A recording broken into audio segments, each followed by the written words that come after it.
বিষ্ণু ইসলাম যখন রাস্তা দিয়ে হাঁটতেন, ওনার হাঁটার স্টাইল ছিল এরকম, হাদিসে এসেছে, ইনদামা ইয়ামশি রাসূলুল্লাহ সাল্লাল্লাহু আলাইহি সাল্লাম আলাল আরদ কাআন্নামা ইয়ামশি ইয়ানহাবতু মিন সাবাব, কাআন্নামা ইয়ানহাবতু মিন সাবাব। মনে হতো যেন বিশ্বনবী ঢালু থেকে উপর থেকে নিচের দিকে নামছেন। পাহাড়ি রাস্তা থেকে নিচের দিকে নামলে যেমনি পা ফেলে ফেলে খেয়াল করে এনার্জি নিয়ে মানুষ হাঁটে, বিশ্বনবী সিম্পলি যখন সমান্তরাল জায়গার উপর দিয়ে হাঁটতেন, ঠিক এভাবে বিনয়ের সাথে হাঁটতেন। পড়েন সুবহানাল্লাহ। বিশ্বনবী সব সময় বিনয়ের সাথে হাঁটতেন। ওনার হাঁটার মধ্যে একটা ভদ্রতা ছিল, একটা মার্জিত ভাব ছিল। বিশ্বনবীর হাঁটার মধ্যেও একটা মুনশিয়ানা ভাব ছিল। আল্লাহু আকবার।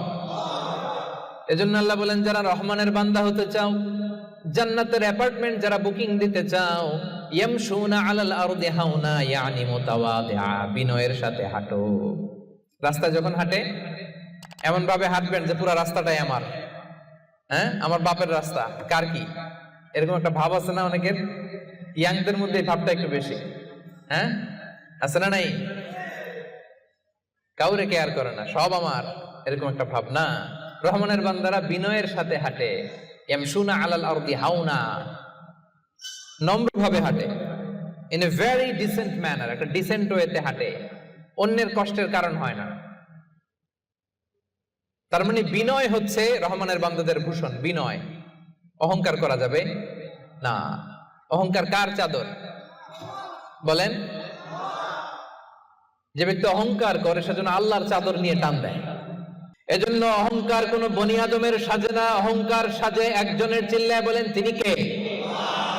এজন্য রব্বুল আলামিন বলেন, ওয়া ইবাদুর রহমানিল্লাযীনা ইয়ামশুনা আলাল আরদি হাওনা ওয়া ইযা খাতাবাহুমুল জাহিলুনা ক্বালু সালামা। জান্নাতের অ্যাপার্টমেন্ট যারা চায়, রহমানের বান্দা হিসেবে নাম যারা তুলতে চায়, তারা রাস্তা দিয়ে যখন হেঁটে যায় বিনয়ের সাথে হাঁটে, নম্রভাবে হাঁটে, ভদ্রভাবে হাঁটে। কথাটা কার? আবার অন্য আয়াতে আল্লাহ বললেন, ওয়ালা তামশি ফিল আরদি মারহা ইন্নাল্লাহা লা ইউহিব্বু কুল্লা মুখতালিন ফখুর। জমিনে অহংকার ভরে হেঁটো না, গর্ব ভরে হেঁটো না, অহংকারীদেরকে রব্বুল আলামিন পছন্দ করে না। 12টা গুণের 1 নাম্বার গুণ আমরা জানলাম, ইয়ামশুনা আলাল আরদি হাওনা ইয়ানি মুতাওয়াদিআ। রহমানের বান্দারা রাস্তায় বিনয়ের সাথে হাঁটে, ভদ্রভাবে হাঁটে, ডিসেন্ট ওয়েতে হাঁটে, কাউকে কষ্ট দেয় না। এই পয়েন্টটাকে বুঝতে পারছেন সবাই? সবার কাছে ক্লিয়ার? নট নেসেসারি যে শুধু হাঁটার ক্ষেত্রেই বিনয়, না, ড্রাইভিং এর ক্ষেত্রেও ভদ্রভাবে ড্রাইভিং করতে হবে। ইয়ামশুনা আলাল আরদি হাওনা লিটারালি শুধু হাঁটার ক্ষেত্রে ভদ্র, আর ড্রাইভিং এর সময় ইচ্ছা মতো ড্রাইভিং। কিছু ছেলে পেলে আছে